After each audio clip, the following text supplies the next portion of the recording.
memperdalam materi yang sudah disampaikan oleh Pak Muiz. Untuk materi berikutnya adalah materi yang akan disampaikan oleh Pak Priyandono atau biasa dipanggil Pak D beliau dengan tema menemukan ide dan membuat judul yang menarik. Beliau adalah luar biasa pengalaman beliau, wartawan, kemudian penulis. Sekarang beliau berdinas sebagai pengawas di cabang dinas, ya di kantor cabang dinas pendidikan.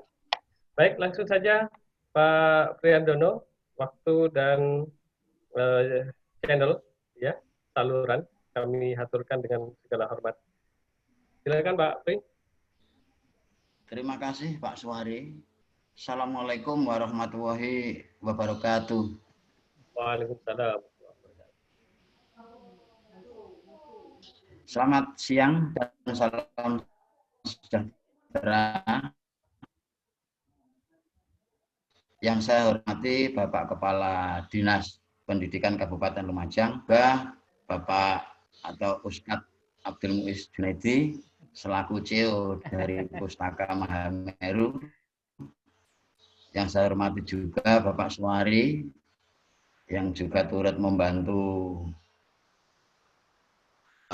mengobarkan api literasi di Lumajang, Bapak Ibu guru peserta yang berbahagia, yang sangat saya hormati juga. Kita patut mengucapkan syukur pada Allah karena pada siang hari ini kita masih diberikan kesehatan sehingga kita bisa hadir meskipun secara virtual dalam keadaan sehat walafiat. Mudah-mudahan pertemuan siang hari ini nanti limpah berkah dari Allah Subhanahu wa taala. Amin.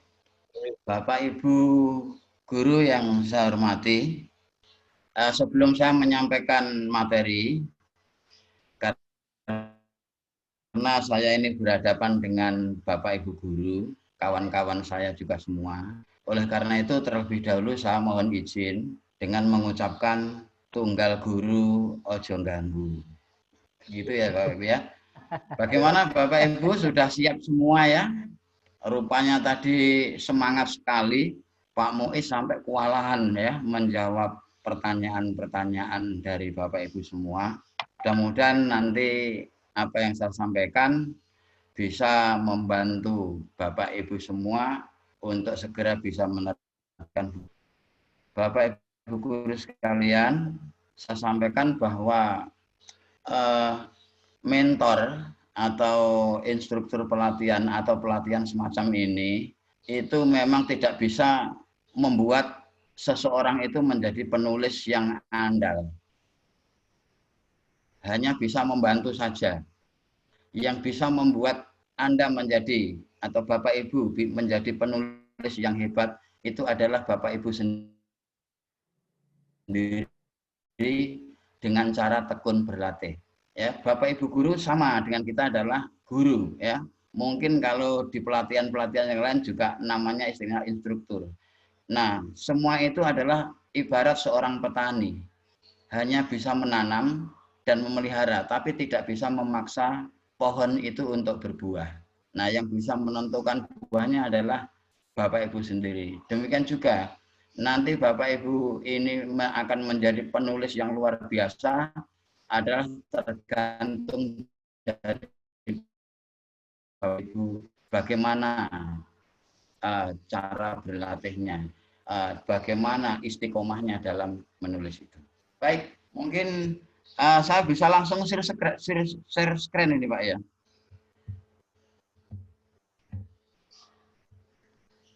Akan dicoba Pak. Bisa, silakan. Bisa dibantu untuk share screen-nya Pak? Sebentar. Sudah bisa ini kalau sudah bisa Pak.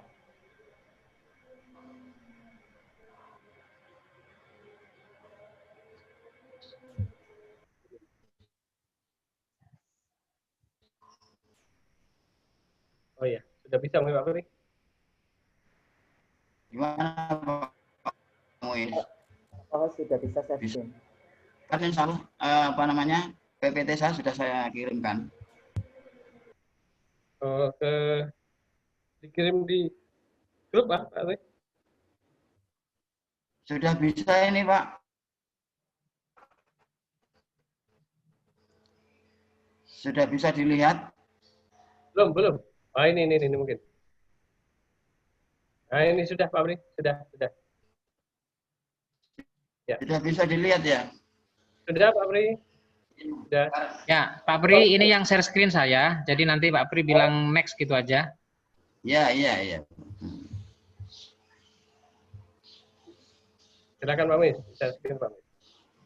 Oke, sebentar. Kelihatan ya? Nah, kelihatan. Oh, kok hilang lagi?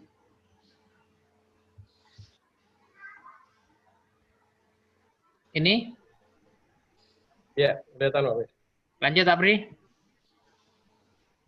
Oke ya, jadi karena temanya itu besar ya, gerakan lumacang menulis, dan nanti pada saat Hari Guru itu akan di-launching buku karya Bapak Ibu semua, maka saya ingin berbagi untuk tentang dunia kepenulisan secara umum. Tapi insya Allah nanti di dalamnya itu ada terkait tentang bagaimana menemukan dan menuangkan ide.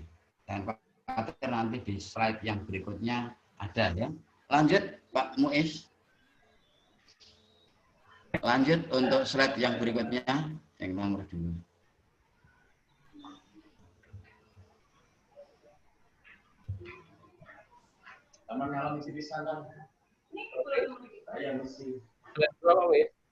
Ini Pak Pri?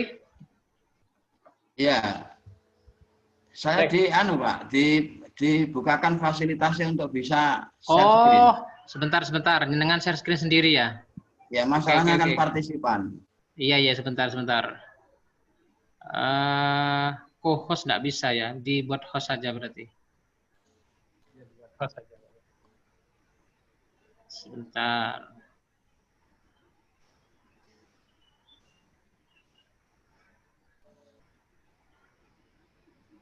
Gimana nih buat host? Kok nggak ada pilihannya ini? Oh, hostnya Pak Suari. Hostnya saya? Iya. Pak Suari pindahkan ke Pak Pri, Pak Suari. Nah. Pak host bisa Pak, untuk share screen Pak. Saya nyoba bisa kok. Gimana Pak Sohib? Pak host itu bisa untuk share screen. Hostnya Pak Pri. Sudah wis? Monggo. Sudah jadi host. Silakan Pak Pri.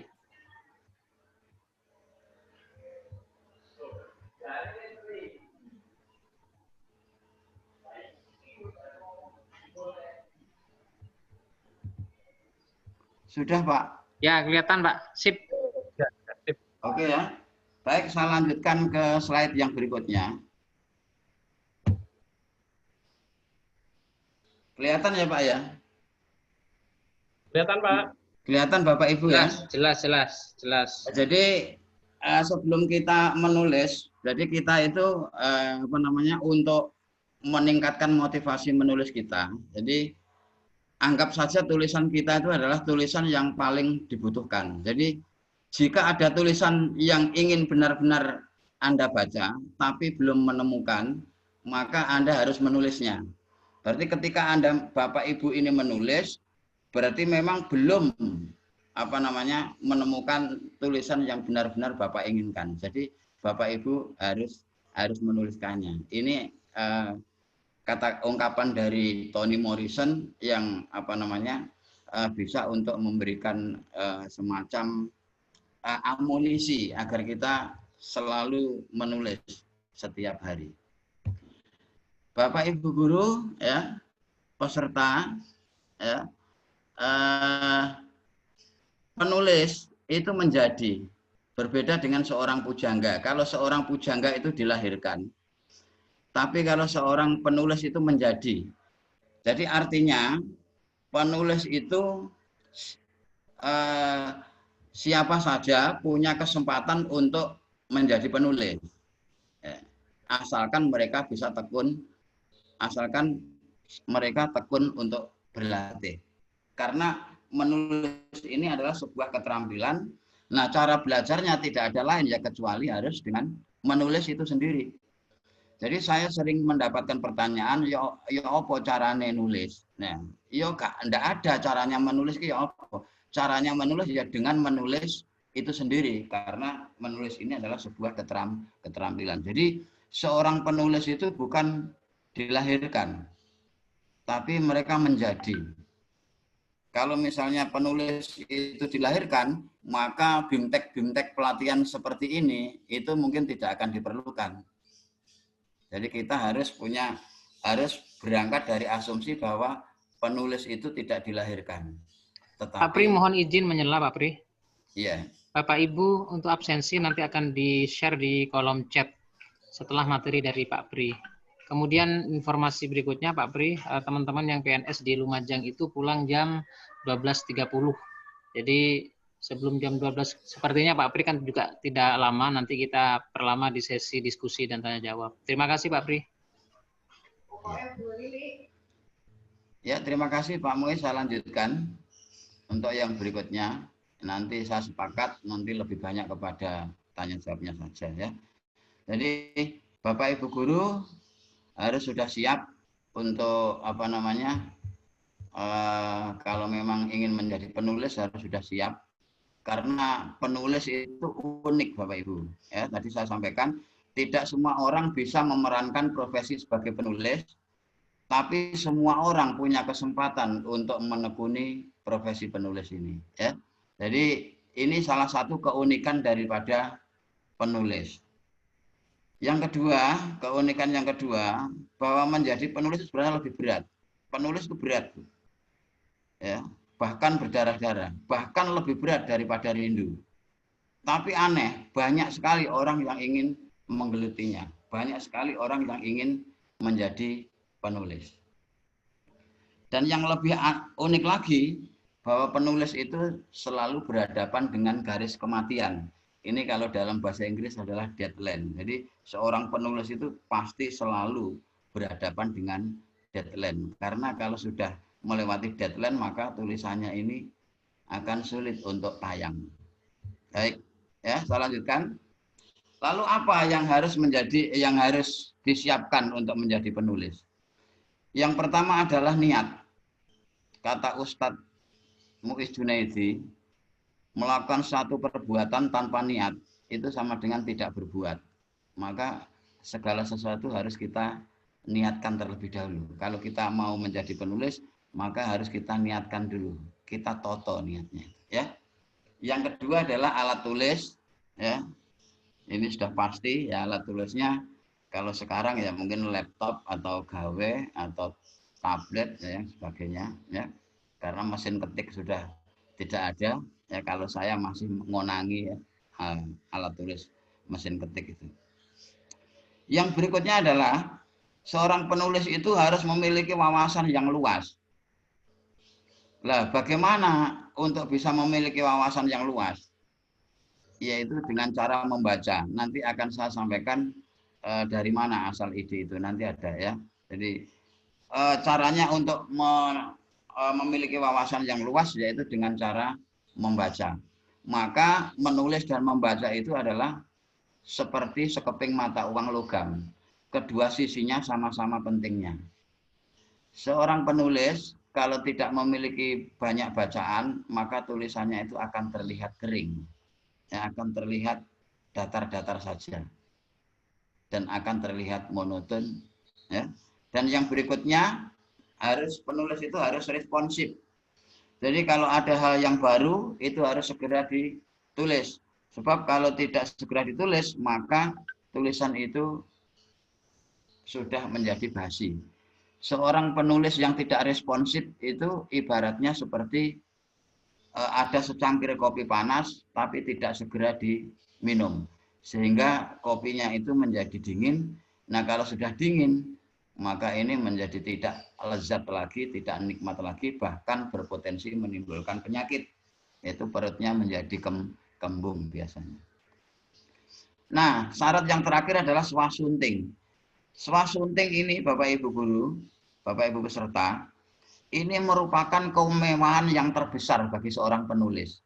Ini kemewahan yang tidak dimiliki oleh profesi yang lain. Swasunting ini artinya adalah memperbaiki tulisan kita sendiri sebelum tulisan kita itu kita share ke publik. Swasunting ini penting agar tulisan kita ini tidak banyak tipu, tidak banyak kesalahan. Ini kelebihan daripada penulis karena memiliki kemewahan yang namanya swasunting. Berbeda dengan orator. Kalau orator, orang yang ceramah itu tidak punya kesempatan ini karena mereka mengucapkannya itu secara spontan. Meskipun sudah dipersiapkan, kadang-kadang hilang semua ketika sudah berhadapan dengan publik. Lebih-lebih orang yang fobia terhadap publik. Ini sangat rentan sekali yang diucapkan itu tidak sesuai dengan yang sudah dipersiapkan. Tapi kalau penulis tidak, sebelum kita membagikan tulisan kita ke ranah publik, kita bisa melakukan perbaikan terlebih dahulu yang kemudian disebut dengan swasunting. Swa itu artinya sendiri, sunting itu berarti apa ya? Mempercantik. Ya, mempercantik tulisan. Baik, saya lanjutkan. Nah, ini adalah skema tulisan yang baik, yang bagus dan yang kurang bagus. Yang di atas ini adalah penulis yang memiliki wawasan luas itu seperti ini. Karena melibatkan atau mengaitkan sebuah isu atau fenomena dengan berbagai macam sudut pandang. Berbeda dengan penulis yang wawasannya singkat, ya, sebuah fenomena hanya dilihat dari satu sudut pandang saja. Mungkin kelihatannya benar, tapi dari sisi yang lain itu bisa jadi salah. Tapi kalau seperti yang di atas, sebuah fenomena atau sebuah peristiwa yang kemudian dilihat dari berbagai sudut pandang, maka seorang pembaca ini akan bisa membuat sebuah kesimpulan tentang baik dan buruknya sebuah peristiwa atau sebuah fenomena itu. Berikutnya, seperti apa kita harus memulai menulis? Jadi Bapak Ibu, mulailah menulis dari topik yang disukai dan dikuasai. Kalau misalnya Bapak Ibu guru, karena terjunnya adalah di bidang pendidikan, ikhwal pendidikan semuanya, maka alangkah baiknya apa yang ditulis Bapak Ibu guru itu adalah yang dikuasai, yaitu di bidang pendidikan. Apa tidak boleh menulis yang lain? Boleh. Yaitu tadi asalkan menguasai. Seperti teman saya yang bukunya barusan diterbitkan oleh Pustaka Mahameru itu, Jalan Menuju Pulang, itu adalah yang menulis guru matematika, bukan guru agama. Jadi mulailah menulis dari topik yang disukai dan dikuasai. Ya, menguasainya pendidikan, suka pendidikan, klop. Ya, yang dikuasai pendidikan, ya, tapi suka dengan wisata, mungkin bisa menulis laporan reportase tentang perjalanan misalnya, ya, jadi seperti itu. Saya lanjutkan. Di manakah kita itu menulis? Ya, sekarang ini banyak ruang tempat untuk kita membagikan tulisan kita. Sekarang saat terjadi perkembangan teknologi semacam ini, kita banyak ruang, ada di media online, ada di media cetak, ya. Kita juga bisa membuat blog khusus, kita juga bisa membuat website sendiri, ya, dan lain sebagainya. Luaslah, tidak seperti dulu sebelum ada perkembangan IT semacam ini. Kita hanya bisa membuat atau mengirimkan tulisan di media. Nah, ini tulisan-tulisan yang ada di media. Media yang saya maksud di sini adalah media cetak dan media daring. Ya, media cetak dan media daring. Di dalam media cetak maupun media daring itu ada tulisan yang berupa berita, ada yang berupa features, ada opini, ada tajuk, ada kolom, ada surat pembaca, ada puisi, ada cerpen, ada jurnalisme warga, dan masih ada jenis-jenis tulisan yang lain. Ini semua ada di media cetak, ada juga di media online. Nah, nanti Bapak Ibu guru bisa memulai menulis untuk dikirimkan ke media, baik media cetak maupun media online. Tadi di awal sudah ada yang menyampaikan bahwa beliaunya sudah terbiasa menulis di media online, ya. Itu apakah bisa dibukukan? Tadi sudah dijawab, bisa, ya. Tetapi nanti harus dituliskan kembali bahwa tulisan ini pertama kali dimuat atau pertama kali tayang di media apa. Artinya semua tulisan kita di seluruh media itu bisa dialih rupakan, bisa dialih wujudkan dalam bentuk apapun dengan menyebutkan pertama kali tayangnya. Itu tadi ya, supaya kita tidak terjebak dalam auto plagiasi, yaitu plagiasi terhadap karya kita sendiri. Ya, ini tadi jenis-jenis tulisan yang ada di media. Ya, Bapak Ibu guru mungkin sudah akrab dengan media cetak, koran, majalah, dan lain sebagainya.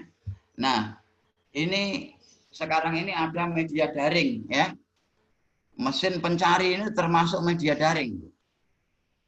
Bapak Ibu guru kalau buka Mbah Google kemudian search cari apa saja termasuk media.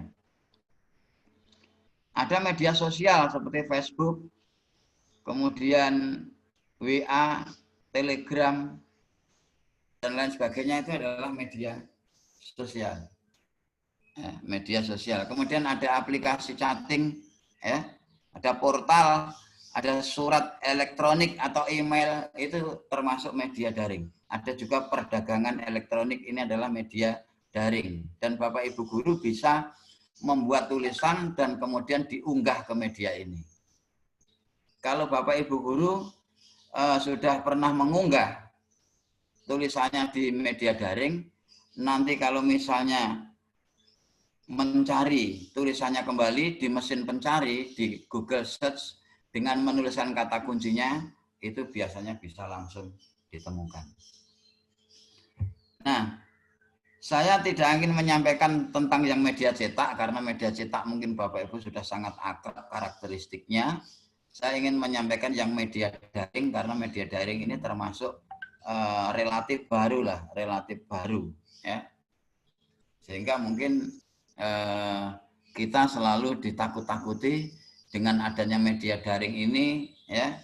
Media cetak diperkirakan akan gulung tikar, dan memang banyak sudah media cetak yang sudah almarhum, ya, banyak sekali, bahkan media-media itu sangat besar dan akhirnya juga almarhum, ya.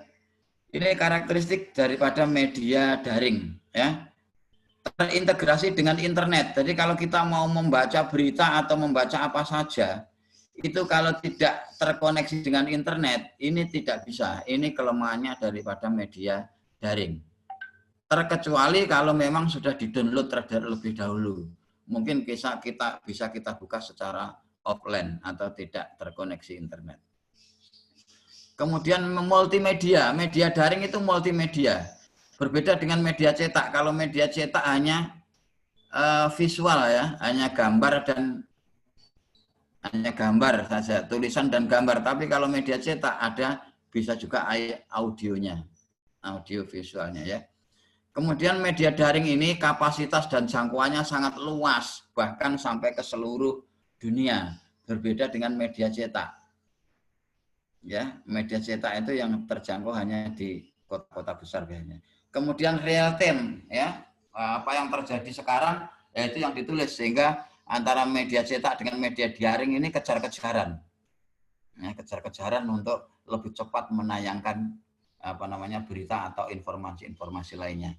kemudian tersimpan di bank data seperti tadi yang saya sampaikan, dan bentuknya itu bisa dikirimkannya itu bisa berupa link dan hyperlink. Makanya anak-anak sekarang atau Bapak Ibu guru ini sekarang tidak butuh apa-apa, tidak butuh medianya, tidak butuh apa-apanya, cukup endi linke. Misalnya kita mau ikut apa saja, mana linknya, mau ngirim apa saja, mana linknya. Jadi yang dibutuhkan ini hanya link saja sekarang. Ya, luar biasa. Nah, ini saya bagikan untuk tip supaya Bapak Ibu guru tulisannya bisa tembus di media massa, baik media massa online maupun media massa cetak. Jadi tulisan yang berpotensi untuk bisa masuk yaitu harus orisinil, harus asli. Harus asli, bukan saduran atau bukan kompilasi. Bukan saduran, bukan kompilasi, tapi orisinil, asli. Ya, Bapak Ibu guru yang menuliskan sendiri. Aktual dan faktual. Jadi artinya isu yang ditulis adalah isu yang benar-benar sedang hangat-hangatnya dibicarakan.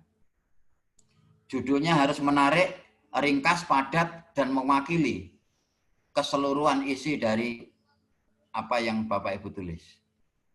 Judul ini cukup 3 ya, atau 5. Kalau di dalam media massa itu paling banyak 7 ya. Jarang sekali itu, paling maksimal 5. Lead-nya itu harus bagus. Lead itu adalah paragraf pertama atau teras tulisan.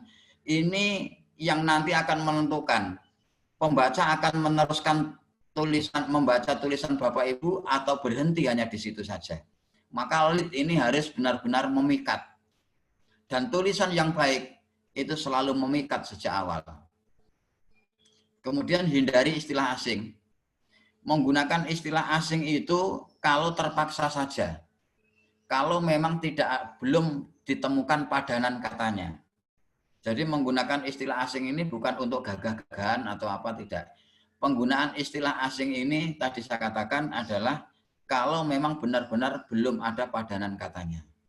Nah, karena istilah asing ini tidak lazim, maka penulisannya harus dicetak miring. Ya. Jadi kalau Bapak Ibu menemukan bacaan yang dicetak miring, berarti adalah kata yang tidak lazim, kata yang tidak umum digunakan. Karena sulit untuk dicarikan padanan katanya.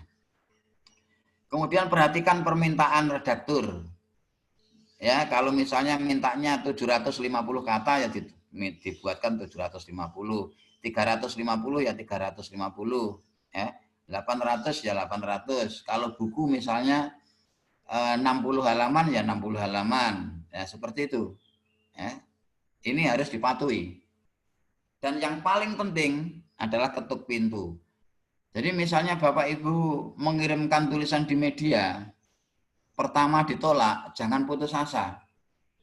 Kirim lagi, ditolak, jangan putus asa. Kirim kembali lagi. Seperti mengetuk pintu, nek ditotok bolak-balik, saya yakin sing duwe omah iku sakno, terus akhirnya dibukakan pintunya. Redaktur juga begitu, iki sapa nulis bolak-balik, gak tahu dimuat sakno, nah akhirnya terus akhirnya di satu ketika pasti akan dimuat. Ya. Nah, ini kalau bicara buku, ya, kalau bicara buku. Nah, buku yang baik itu juga harus orisinil, marketable, dibutuhkan oleh pembaca. Ya, nanti apa yang dibutuhkan pembaca nanti saya sampaikan. Ya, kemudian sistematikanya harus seragam. Kutipan kurang dari 20%, misalnya kalau kita mengambil kutipan atau mengambil pendapat orang lain itu tidak boleh lebih dari 20%. Ya, sesuai dengan PUEBI, dilengkapi foto gambar kalau misalnya kita mau membuat buku teks, ya, buku teks juga dilengkapi dengan soal-soal dan contoh serta silabus. Ini kalau misalnya kita untuk buku. Nah, ini kita sampai pada pokok permasalahan, yaitu menemukan dan menuangkan gagasan. Ya. Jadi gagasan itu ditemukan, setelah itu harus dituangkan. Ya, ide itu harus ditemukan lalu dituangkan. Kalau sudah menemukan tapi tidak dituangkan, maka itu masih berupa gagasan yang tempatnya ada di dalam isi kepala kita. Tapi kalau sudah dituangkan, menuangkannya itu ada yang dalam bentuk oral, ada juga yang berbentuk tulisan. Nah, kita sekarang fokusnya menuangkan ide dalam bentuk tulisan itu tadi. Nah, dari mana kita mendapatkan ide? Ini Bapak Ibu Guru. Kita bisa mendapatkan ide itu dari banyak tempat. Dari bacaan, kita membaca nanti dapat ide. Dari perasaan, misalnya kita melihat sesuatu atau apa, nanti kita akan muncul ide itu. Dari keinginan, kita punya keinginan apa, gini, tapi kok ada, nanti pasti akan muncul ide. Kemudian dari tontonan, kita habis melihat apa gitu, pasti nanti akan muncul ide. Dari pengetahuan, ya, apa yang kita lihat, apa yang kita saksikan, apa yang kita dengarkan, apa yang kita rasakan, itulah namanya pengetahuan. Ya. Dari pengamatan, dari pengalaman, dari pendapat orang lain, dari obrolan, ya kita ngobrol sama temannya itu, ya bahkan saya sering mendapatkan ide itu dari hasil ngobrol. Termasuk kita membuat diklat, menulis buku dengan kelompok 3 orang. Ini juga gagasannya dari obrolan saya dengan Pak Muiz, karena ini belum pernah dilaksanakan oleh penerbit manapun, dan ini yang akan membantu Bapak Ibu Guru yang ingin menerbitkan buku dengan biaya yang sangat murah. Jadi ini Bapak Ibu ya, ini asal dari gagasan. Nah, kalau sudah menemukan gagasan atau ide, bagaimana cara menuangkannya? Nah, cara menuangkannya itu pertama kali adalah kalau ide sudah kita temukan, maka kita harus lengkapi detail objeknya itu. Idenya itu apa? Kita lengkapi dulu semuanya. Kalau sudah cukup, baru kita melakukan analisis struktural dan fungsional. Artinya, kita melakukan analisis dari objek tersebut, kemudian kita kaitkan dengan sudut pandang yang lain. Ya. Setelah itu, baru kita mempertimbangkan kebutuhan pasar. Kira-kira tulisan saya ini, buku saya ini nanti sesuai enggak dengan kebutuhan pasar. Ini sangat penting terutama bagi penerbit mayor. Ada yang tulisannya bagus, tapi tidak banyak permintaan pasar, ya mungkin cetaknya mungkin tidak terlalu banyak. Nah, kemudian yang terakhir, dalam menuangkan ide, itu polanya bisa hubungan sebab akibat. Bisa juga akibat sebab. Bisa juga sebab akibat sebab. Seperti apa namanya ya, kalau di dalam pelajaran IPA itu grafiknya gelombang itu ya. Ada namanya apa namanya? Jarak simpang getar atau amplitudo itu ya. Jadi sebab akibat menjadi sebab akibat terus seperti itu. Ya, misalnya seperti corona. Corona itu menjadi sebab, akibatnya apa? Bla bla bla bla bla. Bla bla bla ini akan menjadi sebab lagi. Akibatnya apa lagi lah? Terus itu nanti akan menjadi beberapa paragraf. Ini saya berikan contoh. Ya. Bapak Ibu Guru, Bapak Ibu peserta yang saya hormati, ide apa yang Anda dapat setelah membaca teks di bawah ini? Mungkin Pak Suwari, saya mungkin bisa minta 1-2 orang dari peserta setelah membaca teks ini. Apa kira-kira ide yang bisa didapatkan?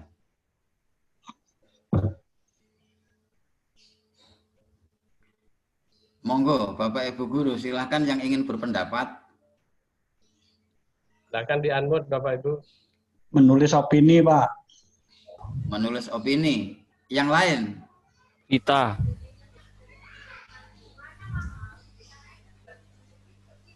Berita. Berita.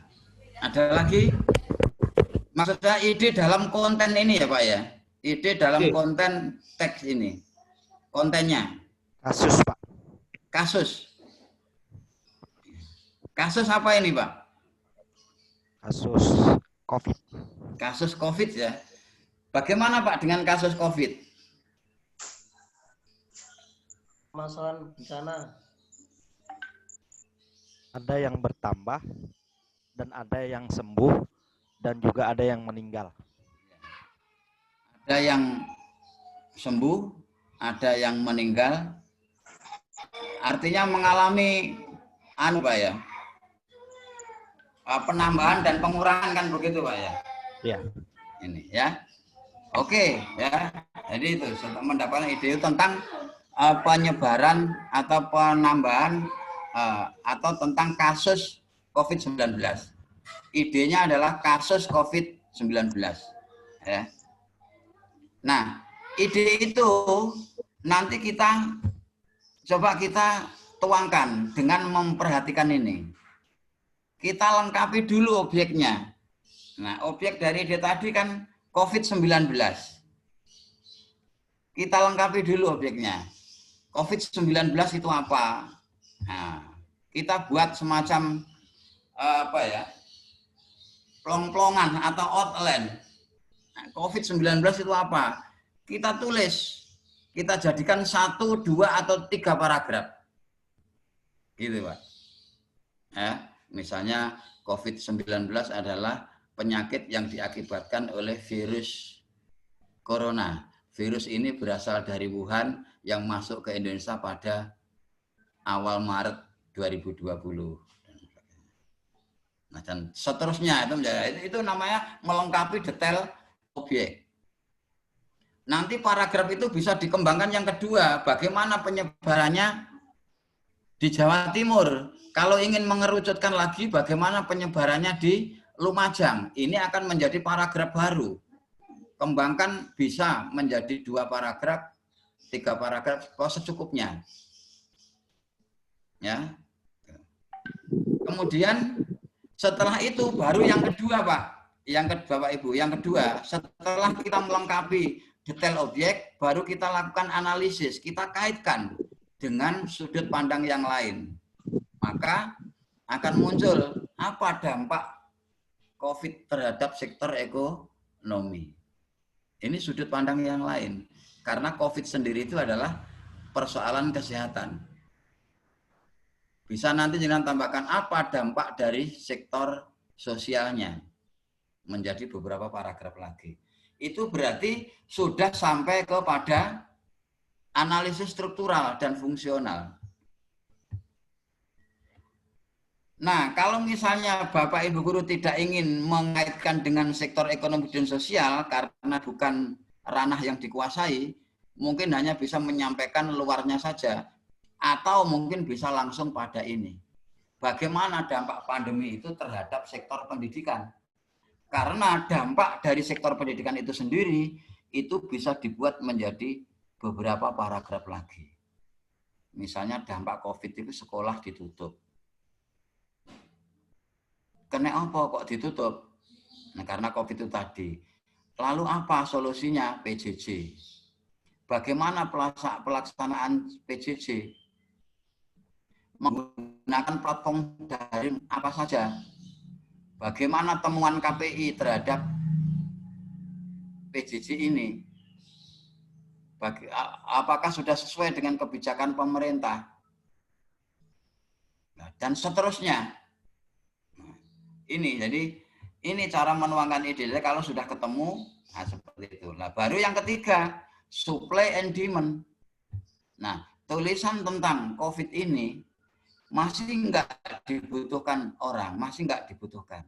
Saya kira sampai sekarang hal-hal yang berkaitan dengan pandemi COVID ini masih relevan untuk ditulis karena sampai sekarang pun sekolah masih ditutup. Nggak tahu kalau di Lumajang ya. Nah, kemudian ini, misalnya inilah saya berikan contoh. Ini yang paragraf pertama, pandemi COVID-19 bla bla bla bla bla tadi menjadi beberapa paragraf terserah ya. Ya, pandemi COVID di Jawa Timur belum menunjukkan ya dan seterusnya. Terserah nanti pengembangannya jenengan. Ya, itu cara menuangkan ide. Jadi ini perlu digarisbawahi Bapak Ibu Guru ya. Bapak Ibu Saudara, ini yang perlu digarisbawahi. Ya. paling tidak nomor 1 dan nomor 2. Nomor 1 yang nomor 2 ini, ya. Kalau yang nomor 4 ini kan polanya saja. Kalau yang nomor 3 ini nanti berkaitan dengan timelines ya, dibutuhkan atau waktunya masih itu ya, masih hangat. Ini. Jadi ini yang perlu yang harus digarisbawahi ya. Tadi sekedar contoh-contoh saja, nanti kita tanya jawab.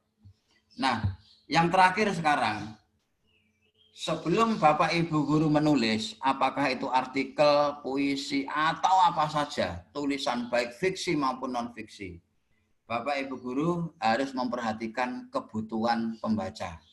Dan inilah buku-buku yang dibutuhkan oleh pembaca. Yang pertama adalah solution. Jadi para pembaca itu sangat membutuhkan buku-buku yang bisa memberikan penyelesaian terhadap persoalan yang dihadapi. Misalnya sekarang seperti pandemi ini, misalnya bagaimana ibu itu mengatasi boring anak-anak yang PJJ, ya buku-buku seperti itu, tulisan-tulisan seperti itu sangat disukai. Kemudian hidden fact. Jadi para pembaca itu banyak menyukai tulisan-tulisan yang bisa mengungkapkan fakta-fakta yang selama ini disembunyikan. Jadi hal-hal yang disembunyikan itu biasanya akan membuat orang penasaran. Tapi kalau Bapak Ibu guru mampu mengungkapkan itu, nah, ini tulisan Bapak Ibu guru akan menjadi trending topik. Dan kalau tulisan Bapak Ibu menjadi polemik, itu jangan khawatir, Bapak Ibu guru harus senang. Polemik itu adalah perang tulisan di media massa. Jadi tidak perlu, justru harus senang karena tulisan Bapak Ibu guru menjadi perbincangan oleh banyak orang. Yang berikutnya adalah guidance.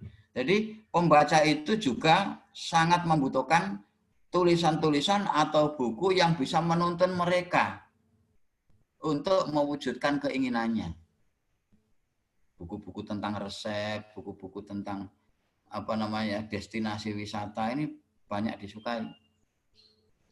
Kemudian buku-buku yang berkaitan dengan kebutuhan emosi. Misalnya motivasi agama dan lain sebagainya, motivasi. Ini paling banyak. Paling banyak ya, buku motivasi agama ini paling laris ya. Ya. Kemudian yang terakhir yaitu curiosity ya. Jadi biasanya pembaca itu menginginkan tulisan-tulisan ya untuk memenuhi rasa keingintahuannya. Misalnya berkaitan dengan piring terbang, itu kan orang-orang itu atau UFO itu orang-orang kan ingin tahu UFO ini sebenarnya makhluk apa gitu loh. Jadi sangat dibutuhkan sangat membutuhkan hal yang semacam itu yang ingin menimbulkan rasa ingin tahunya. Ya. Nah, terakhir terima kasih ya. Ini tadi saya berikan contoh misalnya Bapak Ibu guru ya sebelum saya akhiri ya tentang ini ya. Oke ya, terima kasih. Itu saja yang bisa saya sampaikan. Mungkin ada guna dan manfaatnya dan mohon maaf saya menyampaikan slide-nya ini lompat-lompat. Memang karena saya temanya ini adalah gerakan menulis, berarti ajakan untuk menulis. Jadi saya mulai dari seputar dunia kepenulisan, terus kemudian tulisan kita itu nanti akan dibawa kemana, baru kita masuk ke menuangkan ide. Saya pikir itu yang bisa sampaikan, ada kurang lebihnya saya mohon maaf. Mudah-mudahan ada guna dan manfaatnya. Selanjutnya waktu saya sepenuhnya saya serahkan kepada moderator. Assalamualaikum warahmatullahi wabarakatuh. Waalaikumsalam warahmatullahi wabarakatuh. Terima kasih Pak D, Pak Priandono. Alhamdulillah Bapak Ibu banyak sekali wawasan yang sudah beliau curahkan ke kita pada siang hari ini. Saya mencoba untuk men-highlight beberapa hal yang saya rasa urgent, penting untuk saya sampaikan. Yang pertama bahwa menulis itu bisa dilatih sehingga semua orang bisa menulis. Saya, Bapak Ibu semua bisa menulis. Dan mulailah dengan niat tadi kan niat untuk memberi manfaat, niat untuk mengabadikan eksistensi kita di dunia ini. Kemudian agar tidak kering tulisan kita, maka harus kita siram dengan memperbanyak wawasan, yaitu dengan banyak membaca. Sehingga ketika ide itu muncul, ide nanti bisa dilihat dari banyak perspektif. Kemudian Bapak Ibu, tulisan itu juga harus responsif. Katanya Pak Pri tadi, bahwa tulisan itu ya harus responsif, harus gerak cepat. Jika ada ide, maka harus ditulis saat ini juga, agar tulisan masih bisa tetap aktual, kemudian masih hangat untuk diperbincangkan. Kemudian tulis juga dari hal yang disukai dan dikuasai. Banyak media yang bisa kita jadikan tempat untuk mempublish tulisan kita, baik cetak maupun online.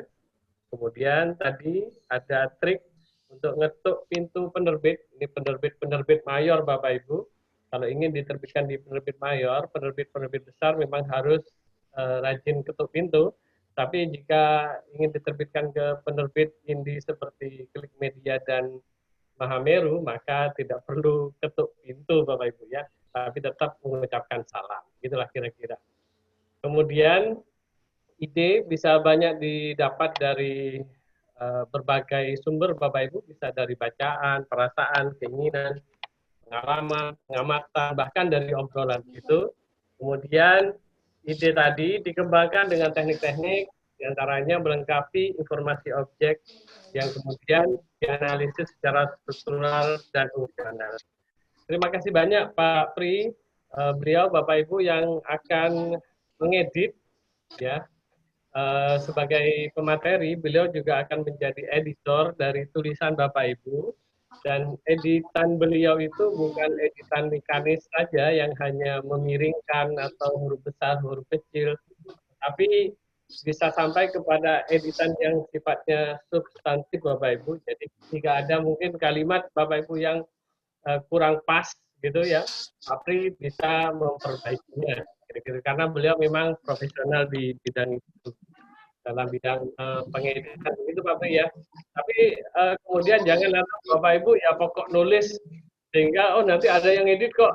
Jangan begitu, tapi tetap sunting tadi yang disampaikan Pak Pri.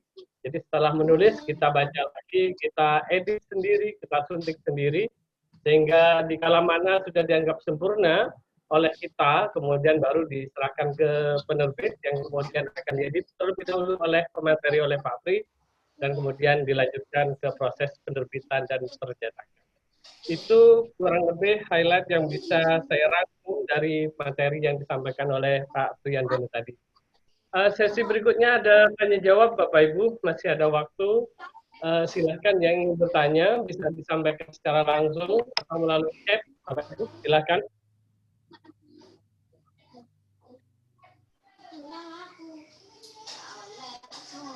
Oh iya. Kalau belum ada yang langsung, ini saya bacakan Pak Pri. Ada pertanyaan di chat Pak Pri. Apakah dalam event ini, dalam Lumajang Menulis ini, ada tema tertentu begitu Pak? Ya, ini pertanyaan pertama. Apakah ada tema tertentu dalam tulisan yang akan dihasilkan nanti? Silakan Pak Pri atau mungkin Pak Muiz juga boleh, silakan. Ya, saya pikir itu Pak Muiz Pak yang lebih tepat. Iya, Pak. Pak Muiz? Terima kasih Pak Suari. Saya coba menjawab. Tidak ada tema khusus Bapak Ibu untuk kegiatan ini. Bapak Ibu bebas mau menulis. Silahkan saja ditulis. Yang penting diusahakan sebelum ya paling lambat 15 November kerangka naskah yang ingin Bapak Ibu tulis itu sudah jadi. Syukur-syukur bukunya juga sudah jadi, sehingga pada tanggal 25 November nanti bisa di-launching secara virtual. Itu Pak Suari. Kemudian di luar ini saya ingatkan Bapak Ibu mohon untuk mengisi absensi. Link sudah saya share di kolom chat, mohon untuk tidak di-share di grup WA. Terima kasih Pak Suari. Ya, terima kasih Pak Muiz. Ada pertanyaan ini Pak Pri, apa boleh berupa artikel? Ini pertanyaan singkat ini Pak Pri ya. Boleh berupa artikel, gitu Pak Pri. Silakan Pak Pri. Ya, kalau tulisan mau dibukukan itu artikel tidak apa-apa. Tapi kalau bisa bahasanya pakai bahasa yang populer. Jangan artikel hasil penelitian, karena artikel kan juga banyak. Kalau artikel hasil penelitian itu nanti masuknya ke jurnal. Tapi kalau artikel opini tidak masalah, ya, boleh. Ya, boleh. Jadi tidak apa-apa artikel. Ya. Jadi artikel dengan bahasa yang populer, bahasa yang populer, gitu ya. Bukan artikel hasil penelitian atau artikel artikel ilmiah gitu ya. Jadi kalau di buku kita upayakan bahasa-bahasa yang populer, bahasa-bahasa yang egaliter. Saya kira begitu Pak. Ya, terima kasih Pak Pri. Silakan Bapak Ibu. Saya ingin berikan pertanyaan secara langsung karena momen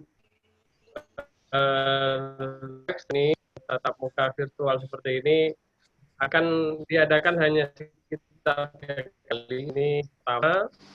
Jadi besok mungkin masih tanggal berapa gitu berikutnya, pertemuan berikutnya Bapak Ibu. Mumpung masih ada Pak Pri yang siap memberikan arahan, guidance bagi teman-teman, silakan bagi yang ingin bertanya. Oh, ini ada pertanyaan yang di chat Pak. Ini hampir sama pertanyaannya. Pak Muiz, bisa dibantu Pak Muiz? Kalau sudah membuat kerangka apa dikirim lewat email, ya ini sama dengan pertanyaan yang di bawahnya. Bagaimana prosedur mengirim tulisannya Pak? Mohon diulangi penjelasannya yang tadi sebenarnya disebutkan sebelum tanggal 15 sudah jadi. Ini baik. Pak Muiz. Yeah.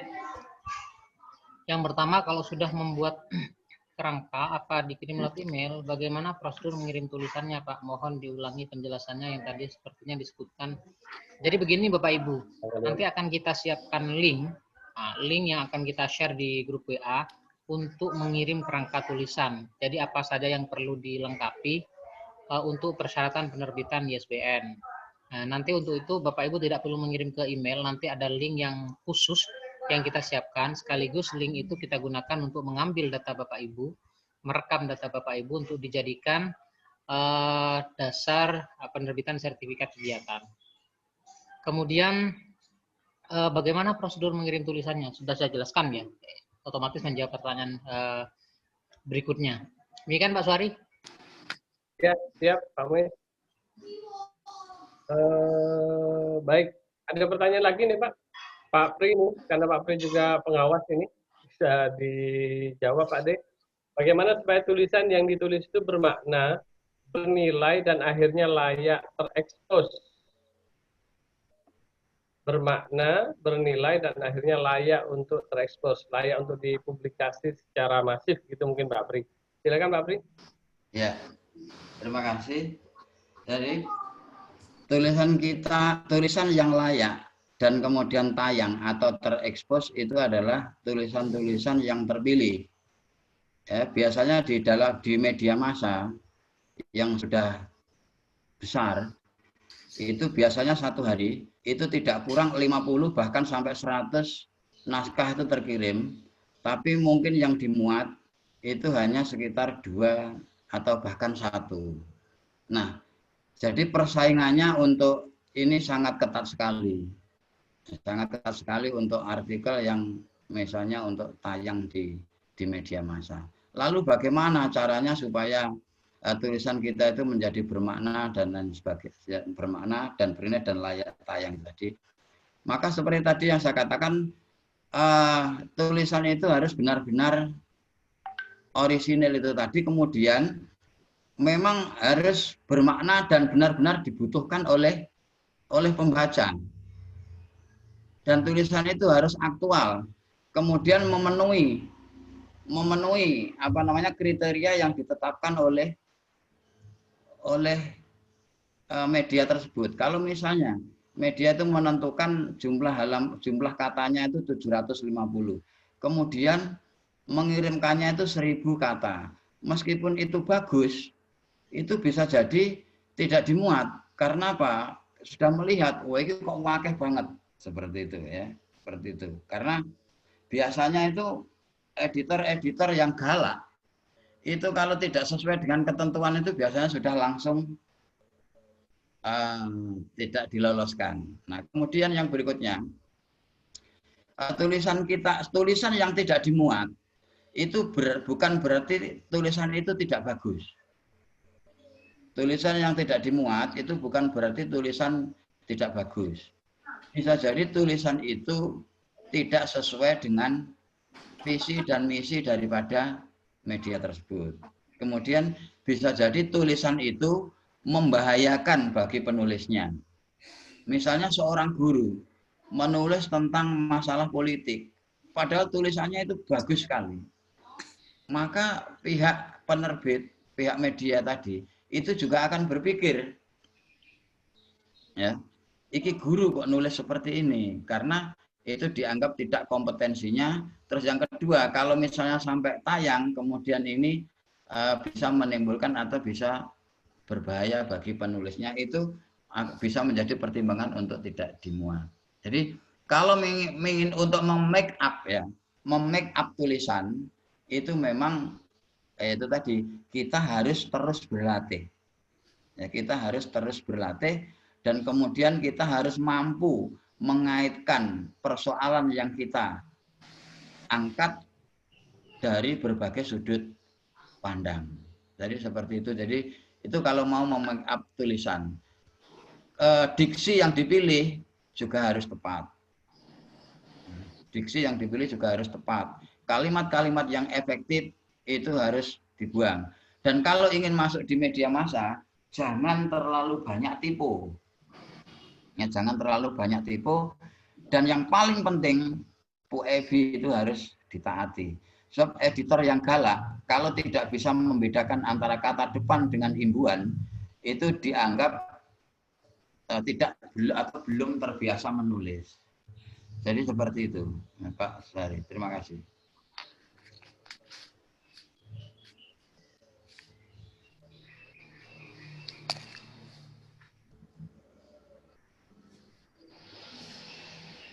Ya, terima kasih Pak Pri. Saya lupa untuk di-unmute. Jawabannya sudah jelas sekali dan ini sekaligus membantu menjawab penanya berikutnya. Sudah terwakili tadi jawabannya. Silakan Bapak Ibu, jika masih ada yang perlu ditanyakan, bisa ditanyakan secara langsung menyampaikan di forum ini secara langsung, atau juga boleh ditulis di kolom chat. Silakan Bapak Ibu.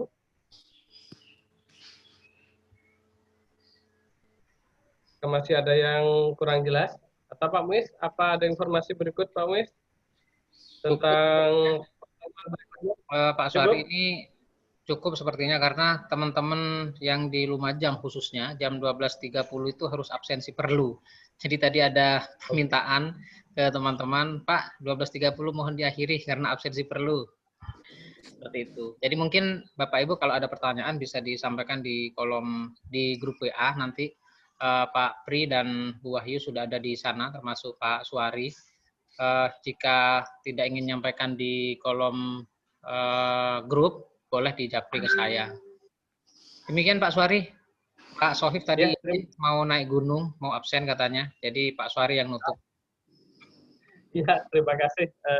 Saya mewakili Pak Sohib sebagai host tadi, kemudian mewakili Pak Muiz sebagai pemateri pertama, sekaligus Pak Pri sebagai pemateri kedua. Terima kasih semuanya kepada Pak Sohib, Pak Muiz, dan Pak Pri yang sudah mengawal acara ini sehingga bisa memberikan manfaat mudah-mudahan kepada saya pribadi dan juga kepada teman-teman di Lumajang untuk bisa segera menulis, berkreasi, kemudian mempublish hasil karyanya. Bapak Ibu, terima kasih atas perhatiannya dan kami mohon maaf jika ada hal yang kurang berkenan atau mungkin karena jaringan yang masih ada yang kurang lancar dan sebagainya. Mohon maaf yang sebesar-besarnya. Kurang lebihnya sekali lagi mohon maaf. Assalamualaikum warahmatullahi wabarakatuh. Waalaikumsalam.